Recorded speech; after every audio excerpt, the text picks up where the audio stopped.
E aí galera, beleza? Professor John Moreira Bio aqui no nosso canal. Galerinha, hoje eu vou trabalhar um pouquinho sobre sistema cardiovascular. No caso, eu vou até no finalzinho fazer uma relação direta com o nosso sistema respiratório, tá? Daí o nosso título, Sistema Cardiorrespiratório, tá? Ok? Vamos lá.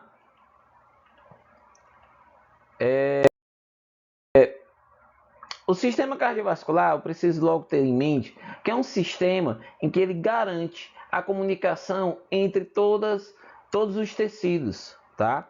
Ou seja, todas as nossas células precisam manter um nível de comunicação eficiente.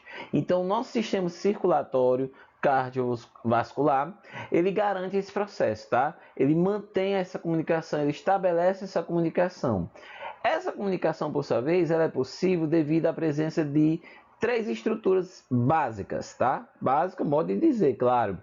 Essas três estruturas básicas são conhecidas como o sangue, os vasos sanguíneos e o coração.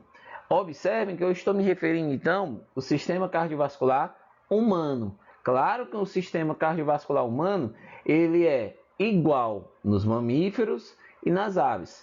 Claro que quando eu falo igual, eu tenho que observar que nas aves eu tenho uma adaptação voltada para os sagos aéreos, tá?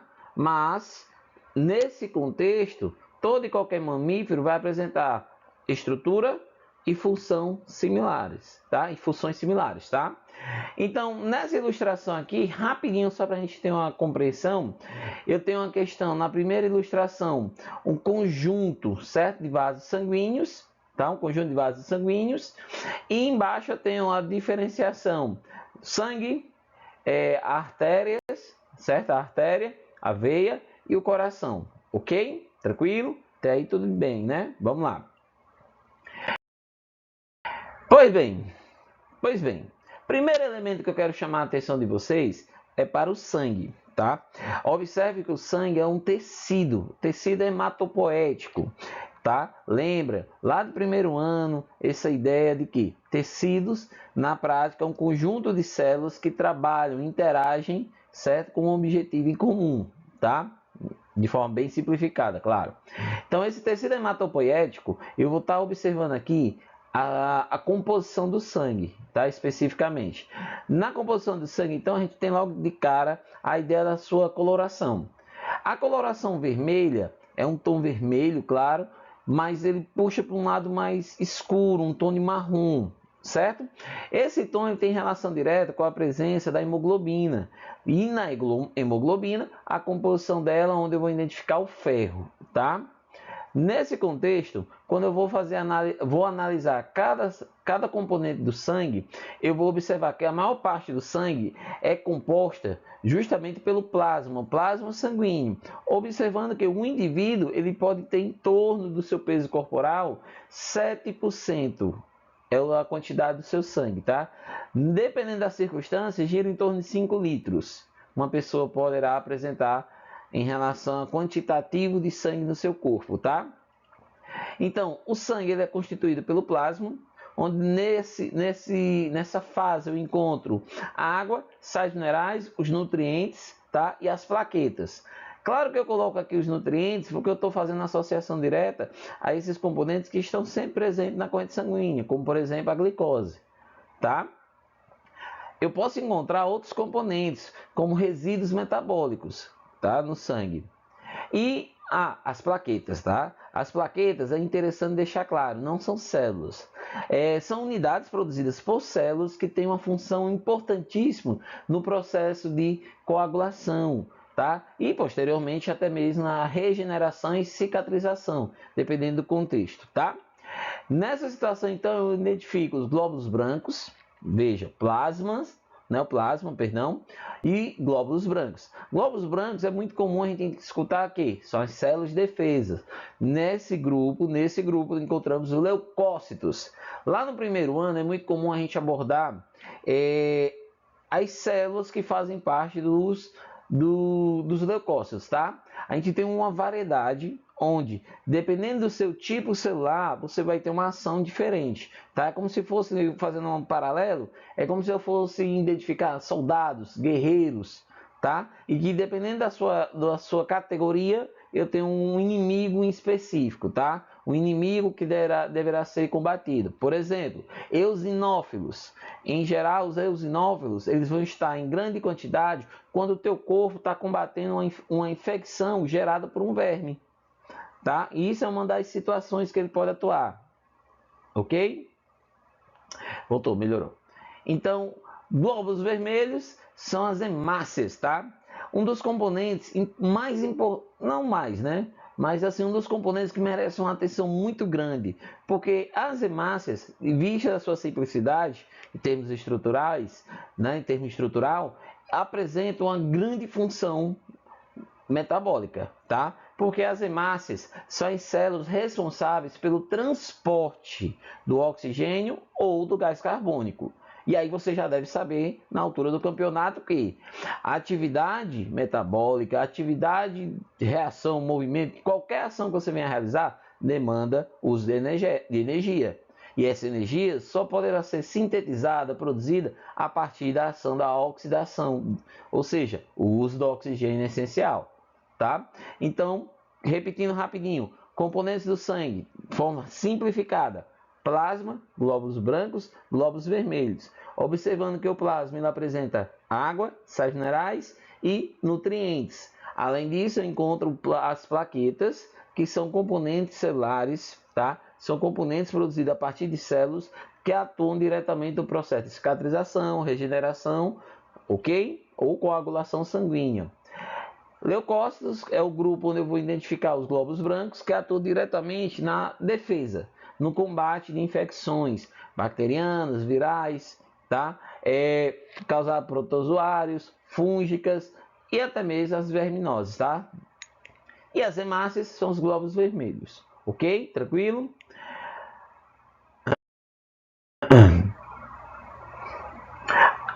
Além disso, eu vou observar aqui rapidinho as funções, de forma geral, tá? As funções que o sistema cardiovascular poderá apresentar. Nesse caso, a gente vai identificar o intercâmbio de materiais que podem variar, tá? Esse intercâmbio ele pode variar dependendo do tipo de caminho que está sendo percorrido. Nesse caso, a gente vai encontrar um caminho onde os vasos sanguíneos, as artérias, acabam distribuindo nutrientes e oxigênio primordialmente, tá? Primordialmente. Já na condição das veias, eu já vou ter uma distribuição diferenciada.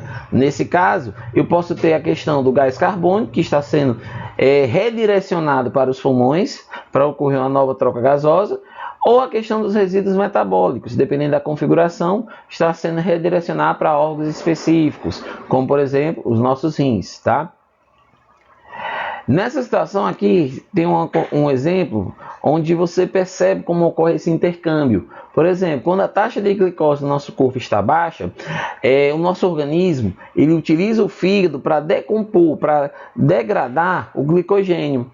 E aí, quando você degrada o glicogênio, você eleva o nível de glicose. Elevando o nível de glicose na corrente sanguínea, você pode distribuir para qualquer parte do seu corpo. Ou seja, você vai levar em consideração a sua necessidade momentânea, tá?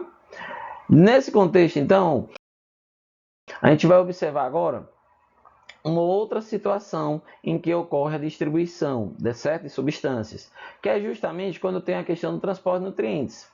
No nosso sistema digestivo, tem uma videoaula aí, quando puder dar uma olhadinha, a gente vai identificar a grande capacidade do intestino delgado em absorver nutrientes.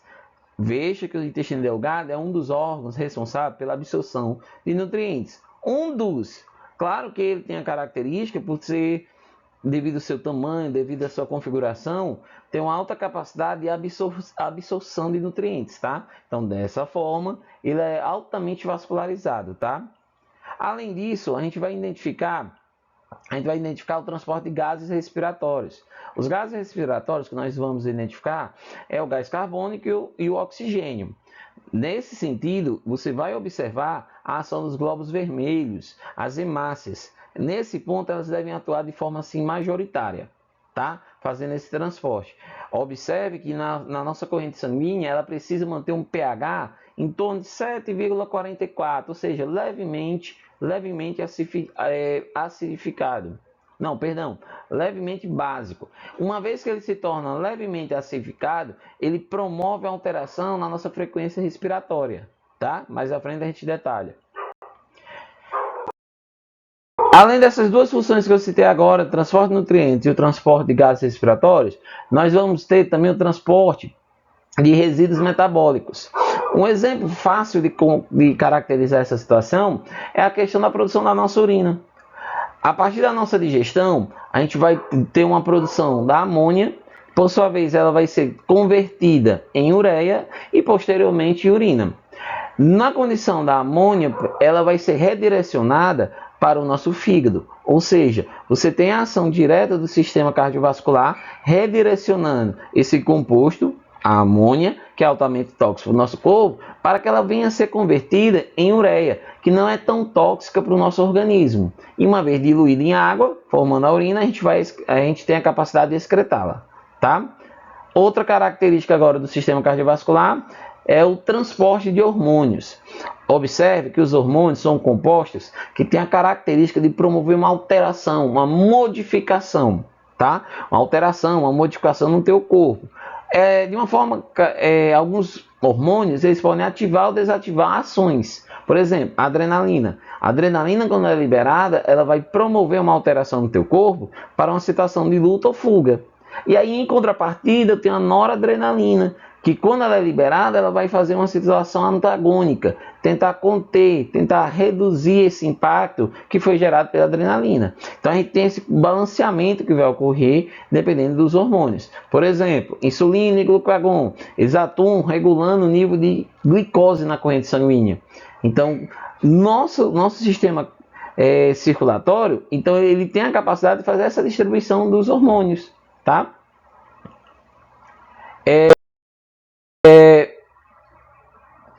Além disso, a gente vai ter uma característica bem bacana, ilustrada até nessa imagem, que é a questão de transferência de calor. Lembra que na composição do sangue a gente vai identificar a água como um dos principais componentes. A água, como vocês já devem saber, ela tem a capacidade de roubar o calor, de tirar o calor. Então, quando nós realizamos atividades, exercícios, a nossa musculatura ela acaba produzindo calor. E aí esse calor ele vai ser dissipado para o ambiente. Só que para eu conseguir fazer essa ação, dissipar esse calor, eu uso diretamente a ação da circulação. Ou seja, quando você faz uma atividade física, a tua circulação sanguínea aumenta, fazendo com que o sangue circule em maior quantidade e atingindo mais áreas, vamos dizer assim. E aí nesse processo, veja bem, nesse processo acaba fazendo com que o sangue passando por determinadas áreas, devido à sua composição de água, fazendo com que esse calor venha a ser capturado. E aí ele vai sendo redirecionado para a superfície da nossa pele, onde dissipa-se o calor para o ambiente, tá? Não é à toa. Pessoas que têm a pele mais clara, é bem visível isso. Né? Qualquer atividade, qualquer ação, você vê claramente o rosto avermelhado, tá? Então é uma característica bem bacana da nossa circulação sanguínea, tá? Nessa situação, os vasos sanguíneos eles vão ser constituídos pelas artérias e veias. No texto que eu estou colocando para vocês, dê uma lidinha com calma, tá? Aqui eu estou tentando ser mais sucinto possível por causa do nosso tempo, tá? A gente vai observar que as artérias são subdivididas em artérias, arteríolas, capilares, veias, vênulas e capilares. Essa diminuição que vai ocorrendo aí é justamente para promover o quê? A capilaridade, ou seja, atingir em todas as áreas do meu corpo, se não diretamente, indiretamente, tá? Então você tem que ter uma rede de distribuição que permita esse processo, tá? Nesse sentido, então, essa ilustração é massa. Boa parte das ilustrações que eu estou utilizando aqui foi do meu acervo, tá? Onde a gente tem alguns livros de ensino médio, tem o Campbell, que é a Bíblia, vamos dizer assim, da biologia, tá? Tem a coleção Vida, alguns materiais que tem umas imagens muito massa para você ter uma leve compreensão, tá? Você ter uma boa compreensão. Nessa ilustração aqui, nós vamos observar uma artéria e uma veia. De cara aqui, para você poder identificar qual é qual, eu vou te dar a dica. Observa que as veias, elas irão apresentar uma estrutura denominada por válvula, tá? Essa válvula tem um objetivo de evitar o retorno venoso, ou seja, o refluxo. O sangue no sistema circulatório, ele deve sempre seguir um único sentido. Se ele inicia o sentido, um exemplo simbólico, se o sangue ele inicia o processo indo para frente, ele não pode retornar pelo mesmo caminho.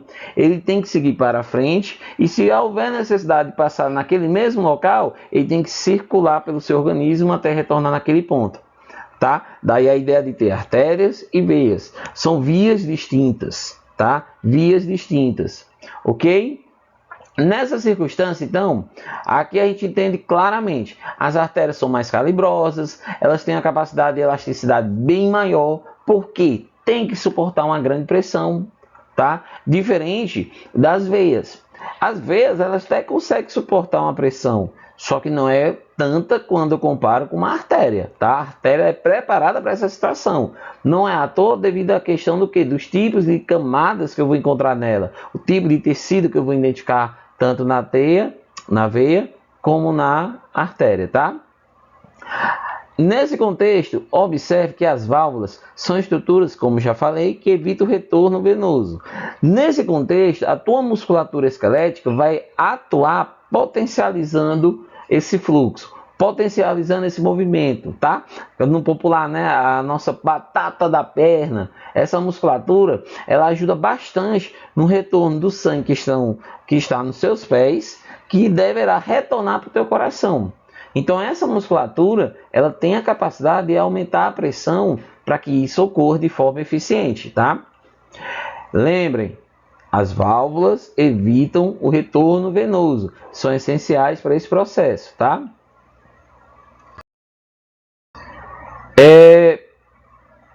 O coração agora, tá?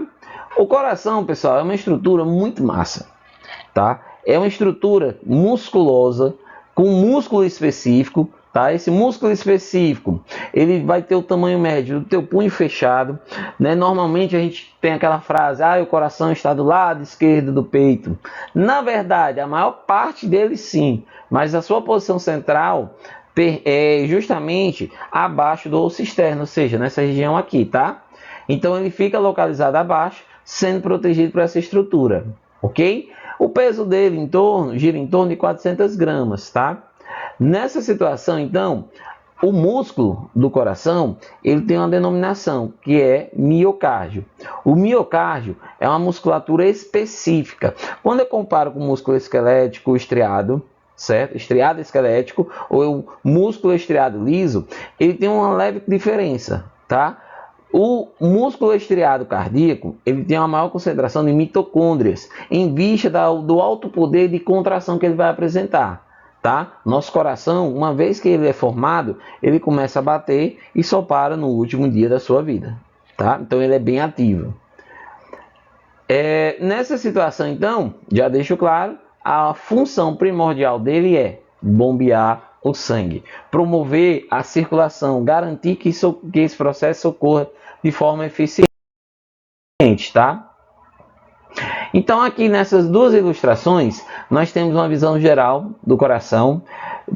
Recomendo que você pause, tire o print, olhe direitinho essa ilustração, veja quais são as estruturas, certo, do coração. Perceba de cara, na imagem em questão, nós temos ele de frente, nós temos veias e artérias. Observe que tem um termo coronárias, são artérias e veias que são específicas do coração, tá? Então elas fazem parte da distribuição sanguínea que ocorre no músculo do coração, certo? Então é específico para essa região. Além disso, a gente vai identificar veias e artérias, tá? Nesse caso aqui, uma que deve chamar bastante atenção é a aorta. É uma das artérias mais calibrosas do nosso corpo. É como se fosse o canal central, uma vez que o sangue vai sair do teu coração para ser distribuído por todo o teu corpo, tá? Então, ela tem uma grande característica, que é a sua capacidade de suportar uma alta pressão, tá? Além disso, o nosso coração, assim como os mamíferos e as aves, pode ser dividido em 4 cavidades.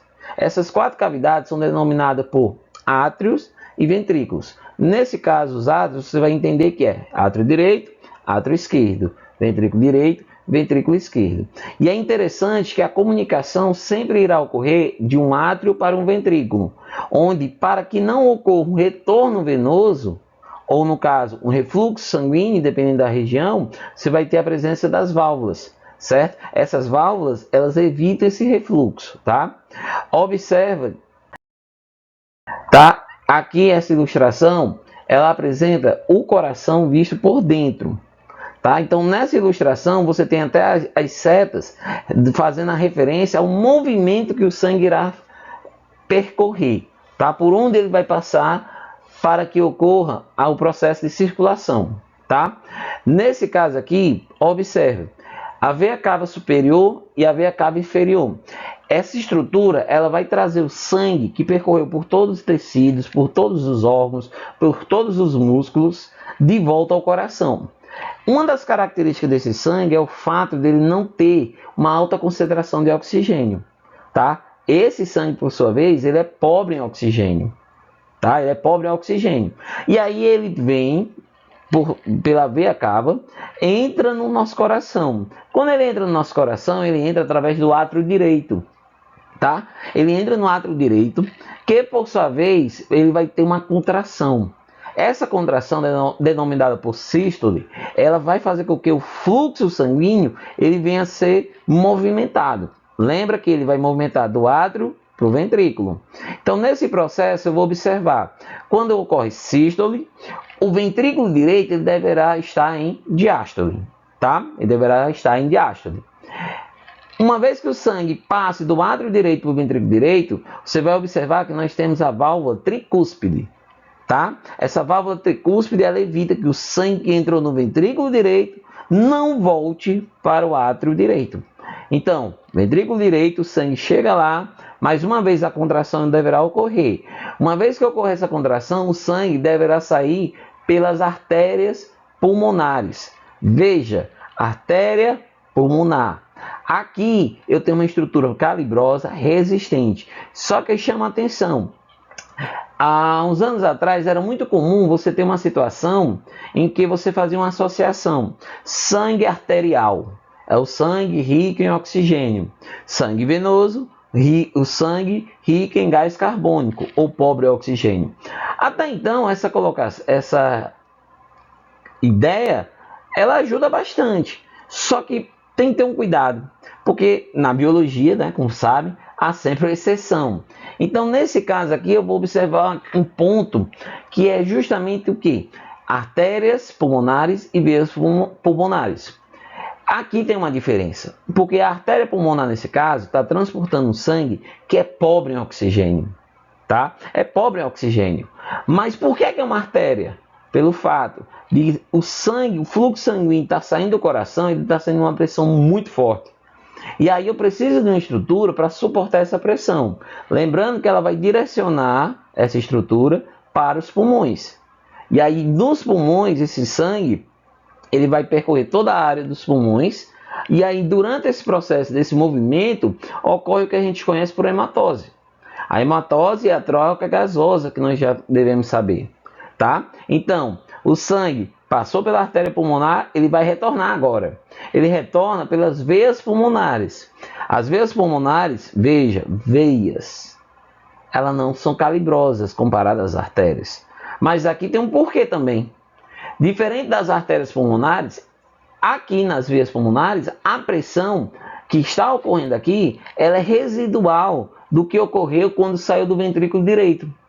Certo? Então, essa pressão, ela não é uma pressão nova, vamos dizer assim. Então, essa estrutura não tem que ser calibrosa o suficiente para suportar uma alta pressão, tá? Já que é uma pressão residual da força do ventrículo direito, tá? Então, veias pulmonares, esse sangue retornou agora, rico em oxigênio, tá? Ele, por sua vez, agora entra no átrio esquerdo, perdão, entra agora no átrio esquerdo, e aí novamente uma contração irá ocorrer, fazendo com que esse fluxo sanguíneo vem a seguir para o ventrículo esquerdo. Seguindo para o ventrículo esquerdo, você vai ter uma nova contração, fazendo com que o sangue passe para a aorta. Quando ele chega na aorta, ele vai ser distribuído por todo o corpo. Lembre que esse sangue agora ele está rico em oxigênio. Lembre que o átrio esquerdo e o ventrículo esquerdo também apresentam uma válvula. Nesse caso, a válvula bicúspide, tá? Ou seja, também conhecida como válvula mitral. Essa válvula, novamente, ela evita que o sangue volte do ventrículo esquerdo para o átrio esquerdo, tá? Ela evita esse retorno. Tranquilo? Então, falei de forma geral, tá? Lembra, volta na imagem, dá uma olhadinha, vê as partes com calma, faz o esqueminha no teu caderno, mais simplificado se achar melhor, tá? Tem até um esqueminha que eu coloquei aqui, que eu vou passar rapidinho, mas aí você dá um print, dá uma olhadinha com mais calma, tá?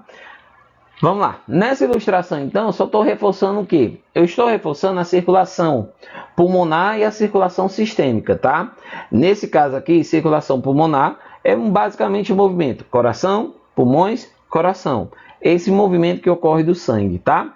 E aí, coração, pulmões, coração, e depois coração, corpo, organismo, tecidos, ou seja, sai do coração e é destruído pelo seu corpo, ok? Tranquilo? E aí, circulação pulmonar, também conhecida como pequena circulação, circulação sistêmica, também conhecida como grande circulação, ok?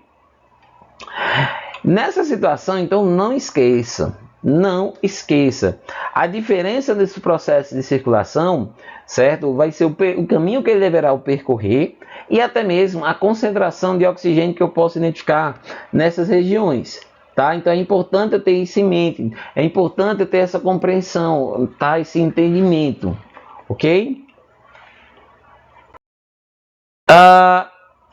Aqui esse esquema, pessoal, eu estou reforçando a ideia do sangue, né? A questão do sangue pobre em oxigênio e da condição do sangue venoso, tá? Veja que eu coloquei em aspas já para chamar a tua atenção. Sangue venoso é o sangue pobre em oxigênio, tá? No nosso esquema aqui, a ilustração, o item A, item B, item C, tá? Ele vem identificando item A, item B, item C. Ele vem identificando o movimento do sangue, assim como ocorre a circulação pulmonar e a circulação sistêmica, tá? Então dê uma olhadinha nesse esquema, perceba como ele funciona, tá? Eu tentei colocar ele de uma forma bem simples, tá? O movimento que vai ser realizado, como vai ser realizado, o percurso que ele deverá ocorrer, né? O percurso deverá ocorrer, melhor dizendo, tá?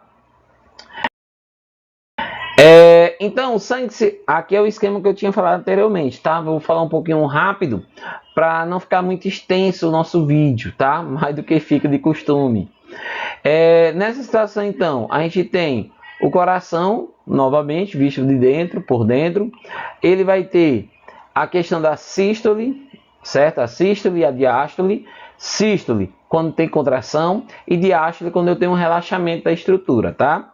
Normalmente, a sístole e a diástole irá ocorrer nos átrios e nos ventrículos, tá? Contração, impulsiona o sangue para sair. Relaxamento, você recebe o sangue no local específico, tá? Então, olha aí o esquema, tá? Veia cava, segue para o átrio direito, depois segue para o ventrículo direito, depois ele vai passar pela artéria pulmonar, tá? As artérias pulmonares, depois veias pulmonares, ok? E aí lembra, artéria pulmonar e veias pulmonares. Não esquece aquela pegadinha. Muito comum acontecer essa pegadinha em provas de vestibulares, tá? Muito comum. Porque ele vai muito daquela do mau hábito de associar sangue arterial, sangue rico em oxigênio, sangue venoso, sangue pobre em oxigênio. Até aí tá certo, né? Só que quando eu falo sangue venoso, eu estou fazendo a referência que ele está nas veias. E quando eu falo em sangue arterial, ele está nas artérias, tá? Só que na prática, a artéria pulmonar, o sangue é rico ou pobre em oxigênio? Isso aí, você já sabe. Sangue presente na artéria pulmonar é um sangue pobre em oxigênio, ok? Pobre em oxigênio, tá? Então, depois das veias pulmonares, átrio esquerdo, segue para o ventrículo esquerdo, por sua vez, ele vai chegar na aorta, onde vai ser destruído por todo o corpício, o corpo do indivíduo, tá? Por órgãos e tecidos. Tranquilo, tranquilo, massa, filé. Então, nesse caso aqui, agora eu vou dar uma olhada rápida no sistema respiratório, tá? Observe que o sistema respiratório, a estrutura dele, a gente vai identificar canal nasal, certo? A cavidade oral, aí eu encontro a faringe, laringe, a traqueia, certo? A traqueia, os brônquios e os bronquíolos, fora os pulmões, claro. Tá? Cada estrutura dessa tem uma participação direta no processo de ventilação pulmonar e, por final, nos bronquíolos, eu vou ter uma estruturazinha que eu vou chamar de alvéolos, que é onde ocorre o processo de hematose. Tá? A hematose é propriamente a troca gasosa. Opa, tá dando pane no sistema, tô tentando derrubar o meu sinal, voltou. Então, ó, o sistema respiratório, certo? Laringe, traqueia e brônquios, bronquíolos e alvéolos pulmonares, tá? A hematose é a remoção do gás carbônico e a incorporação, certo, do oxigênio, transformando sangue venoso em sangue arterial. Lembra do que eu disse anteriormente, tá? Nessa situação aqui, a ilustração, ela vai focar a princípio na ventilação pulmonar. É muito comum, até bem pelo sistema, o nome a gente chama sistema respiratório. Só que na prática, o termo respiração, ele deve ser empregado na respiração celular. Porque na prática, os pulmões, essas estruturas, elas vão realizar um processo chamado de ventilação. Ou seja, o movimento que vai ocorrer para que o ar entre e saia dos pulmões, tá? Nessa situação, esse movimento ele depende diretamente da ação da musculatura das costas, tá? Da cavidade torácica, onde eu vou encontrar o diafragma, e aí esse trabalho conjunto vai permitir o processo de ventilação pulmonar, onde eu vou ter o processo de inspiração e expiração, tá? Nessa ilustração, ao olhar com calma, você vai perceber como funciona, ou seja, quando minha musculatura ela é contraída, né, a musculatura das costas, né, ela entra em contração, acaba fazendo com que o ar entre nos meus pulmões. Quando eu relaxo, ele sai, tá? Então, ao observar essa situação, a ilustração deixa claro como esse processo ocorre, tá? Não posso deixar de comentar. O diafragma, essa estrutura, esse músculo, é um músculo exclusivo justamente dos mamíferos, tá? É uma estrutura nossa, adaptação nossa, tá? Que permite uma grande eficiência na ventilação, tá? Quando você tem um bom treinamento, quando você realiza um bom treinamento no processo de ventilação pulmonar, você amplia a sua capacidade de puxar o ar. Quando você tem essa alta capacidade, isso lhe garante, de certa maneira, uma grande quantidade, né, um grande volume de ar nos pulmões, lhe proporciona possivelmente uma maior taxa de absorção de oxigênio, tá? Então isso é uma vantagem, tá? Isso é uma vantagem evolutiva, tá? Nesse caso aqui, eu quero chamar a atenção para essa estrutura aqui. Essa estrutura ela fica localizada ao final dos bronquíolos, são os alvéolos pulmonares. Veja que ela é bastante vascularizada. Quando eu digo vascularizada, lembra que tem uma grande quantidade de vasos sanguíneos, tá? Então aqui eu vou ter as arteríolas e as vênulas. Veja que arteríolas e vênulas estão aqui presentes porque elas são estruturas pequenas, reduzidas, tá? Diferente de uma artéria e diferente de uma veia, tá? Mas ela distribui por toda a superfície, tá? A gente vê essa estrutura, lembra como se fosse um cacho de uva, tá? Várias uvinhas em questão. Ok? Então é nesse local que eu vou identificar o processo de hematose. Veja a ilustração aqui, onde você tem a capacidade de observar que quando a concentração de CO2 está elevada, o nosso corpo ele reage com a situação de que expulsa o CO2 e puxa o oxigênio. Lembra que quem vai fazer essa jogada, quem vai realizar esse trabalho, quem vai conseguir fazer esse transporte? As hemácias. Tá? Quando a nossa respiração pulmonar, ventilação pulmonar, ela dispara, né, que você fica ofegante, normalmente é porque o nível de CO2 aumentou na corrente sanguínea. Com o aumento dessa situação, né, do CO2, o nosso sangue, que era levemente básico, certo? Ele passa a se tornar levemente ácido. Esse nível de acidez que apresenta na corrente sanguínea agora dispara sensores que estão localizados no nosso coração, tá, a nível celular, sensores que vão identificar essa alteração do pH, fazendo com que você aumente a ventilação, ou seja, o ritmo da ventilação pulmonar. Então você vai puxar o ar com maior intensidade, tentando buscar a maior quantidade de ar para que tente suprir a necessidade de oxigênio, tá? Suprir a quantidade de oxigênio que você necessita, tá? Nessa situação, então, a ilustração, ela, novamente, né? Ela chama atenção para a circulação pulmonar e sistêmica. Dessa vez eu estou inserindo no processo, tá, da circulação pulmonar, estou inserindo a hematose, certo? A hematose, que é um termo que eu vou usar para a troca gasosa, que é o processo em que o oxigênio entra nos alvéolos pulmonares e o gás carbônico sai, troca gasosa, tá? Que é um processo até mesmo denominado por difusão, tá? Processo denominado por difusão, ok? Nessa situação agora, a gente está caminhando para o nosso desfecho.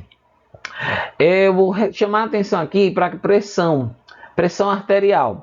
Nesse caso aqui, inicialmente, eu estou observando a perna do indivíduo, onde ressalta a questão das veias, tá? E aí a musculatura, aqui eu chamo a atenção de vocês para a musculatura, onde você vai ter a questão da pressão residual, que é o quê? A pressão residual é aquela pressão que vai ocorrer devido à ação da musculatura. Nesse caso, as veias, perceba a ação das válvulas. Ela está evitando o retorno. Faltou voz? Alô, som. Pronto. Está fazendo com que o sangue não tenha um retorno. Então, a válvula impede essa ação, tá? Lembrando que esse impulsionamento do sangue depende da ação da musculatura, tá? Ou até mesmo a gravidade. Por exemplo, a pessoa tem queda de pressão. Quando você fica recolhido, a posiçãozinha fetal, né, como se chama, e aí você pega as suas pernas e ergue para a parte superior, você ajuda o retorno venoso, tá? Você ajuda bastante nesse processo. Esse retorno venoso, como eu acabei de dizer, ele ocorre sob baixa pressão. Daí a situação de que queda de pressão, a condição gera essa situação. Um exemplo que coloquei aqui no slide, coloca a situação de que na nossa cabeça ocorre o que? A favor da gravidade, ou seja, na minha cabeça eu não preciso da ação da musculatura para fazer com que o fluxo sanguíneo das veias ocorra. Porque a gravidade está agindo, ela está fazendo com que isso ocorra naturalmente. Diferente quando vai sair o sangue, né? O sangue venoso, diretamente do meu pé para o meu coração, tá? Aqui, eu tenho um pontozinho massa. Opa, estou tentando derrubar o sinal, estou tentando. Opa. É hacker. Pronto. Aqui eu tenho uma situação que eu estou chamando a atenção para o sino atrial. Esse sino atrial é uma estrutura que permite, tá, impulsos elétricos para estimular a contração, tá? Então o nó sino atrial, que a gente observa aqui na imagem, eu tenho um nó sino atrial e o nó atrioventricular. Atrioventricular você já entende, que é um ponto de conexão entre essas duas estruturas, tá? Perdão? Então, essas estruturas são estruturas nervosas que liberam descargas, onde vai permitir um estímulo, a contração muscular. Essa contração muscular, por sua vez, ela permite fazer com que ocorra a contração, tá? Então, essas estruturas que vão fazer o controle, justamente do nosso batimento, tá? No curso de enfermagem, certo? Dentro da área da saúde, existe aquela situação de aferir a pressão do indivíduo, né? Como diz às vezes no popular, não, vou tirar aqui a pressão. Se tirar, o infeliz morre, né? No caso, vão aferir, vão ver como é que está essa pressão. E aí, a partir daí, essa ilustração chama a atenção de como funciona mais ou menos, tá? Como funciona esse mecanismo. Entenda que a pressão arterial, para ser considerada uma pressão normal, adequada, ela é 12/8, tá? 12/8. Esse número ele faz referência ao fato de que na ilustração a gente vê essa questão onde você tem como se fosse uma comparação, certo? Dessa unidade, que é 120 miligramas por mercúrio. Que o mercúrio em questão, essa substância, ele apresenta uma consistência muito próxima do sangue, em termos de viscosidade que ele poderá apresentar. Então, essa semelhança ajuda a fazer esse comparativo para você ter essa compreensão da pressão arterial, tá? Observando que o indivíduo ele vai ter em média de 70 a 80 batimentos por minuto, certo? Pode chegar até 60, mas aí já dependendo da circunstância, pode ser uma braquicardia, certo? Então você tem uma queda muito acentuada, então pode ser um risco, tá? Ou disparar o batimento cardíaco, taquicardia, ele acelera de vez, tá? Dependendo da circunstância, você tem que observar esse contexto, tá? Se eu estou fazendo atividade física, é esperado meu coração disparar, o batimento disparar. Claro que dentro de uma condição de, se eu sou um atleta, realizo atividade física, eu tenho uma situação mais confortável, não só de aumento do batimento, como um retorno à minha normalidade. Quando eu não tenho o costume de realizar atividade física, esse aumento ele pode ser muito rápido e me fazer passar mal. Como também ele pode disparar e o seu retorno ao estado normal demorar bastante, me fazendo passar mal novamente, tá? Então, nessa situação aqui, a maioria dos músculos só se contrai quando é estimulado. Então eu preciso de um estímulo para fazer isso. O coração não é exceção, certo? Então eu preciso da situação de ter estímulos para que ele ocorra, promova a contração. Então naquela situação que eu falei da hematose, a variação do pH gera a ventilação, né? Estimula a frequência respiratória. Mas também não é à toa que a frequência cardíaca venha a ser alterada também.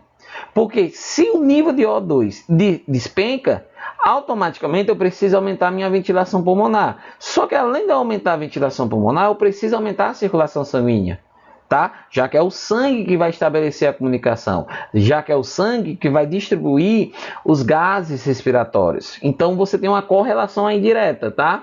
Onde você vai ter uma circunstância em que a elevação da frequência cardíaca está associada à frequência respiratória, tá? Levando sempre em consideração a condição física do indivíduo, a capacidade de realizar atividades físicas pode ter variações. No caso, eu posso ter um aumento no batimento cardíaco e a minha respiração ter um certo controle em vista da minha prática, em vista da minha condição física, tá? Como também pode ser alterado de forma brusca pelo fato de não ter não realizar nenhuma atividade física, tá? Então isso é bem delicado. Essa ilustraçãozinha aqui, dessa tabelinha, ela é bem bacana, que dá para você ter uma noção mais ou menos como o fluxo sanguíneo vai estar se comportando na circulação sistêmica, tá? Nessa situação, você vai ter a questão, por exemplo, no cérebro, quando ele está em repouso, o fluxo sanguíneo gira em torno de 15%. Quando você começa um exercício, ele cai para 5%, tá? Mas lembra, quando ele cai para 5%, você tem um fluxo constante, tá? Ele diminui a sua concentração, mas a movimentação aumenta, tá? Da mesma forma, você vai observar, por exemplo, um que é bem interessante, no último item aí, ó, músculo na tabela, músculo 15% em repouso. Só que quando eu começo a atividade física, ele dispara para 80%. Perceba que esse salto não é à toa, porque minha musculatura não só vai precisar de nutrientes, como glicose, como também vai necessitar de oxigênio, tá? Para que ocorra a capacidade de produção de energética. Caso contrário, eu não vou conseguir realizar atividade física com eficiência, tá? Então veja que quando a gente mantém o nosso ritmo cardíaco adequado, circunstâncias que podem gerar arritmia estão associadas a problemas de doenças cardiovasculares, tá?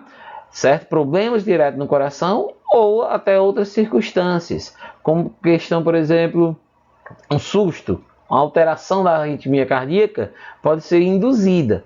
Claro que há algumas limitações, nem sempre, tá? E por isso, chegar ao final. Ao finalzinho tive que acelerar para não ficar muito longo, muito cansativo. Vejam com calma o vídeo. Espero que tenham gostado. Pausa, dá uma olhadinha no material que eu coloquei, esses esquemas. Minha sugestão, faça uma releitura, tá? Produza seus resumos, suas sínteses, para que você uma maior absorção de informação, tá? E aí não esqueça, tá? Dá aquela curtida, se possível faça aí, se inscreva no canal e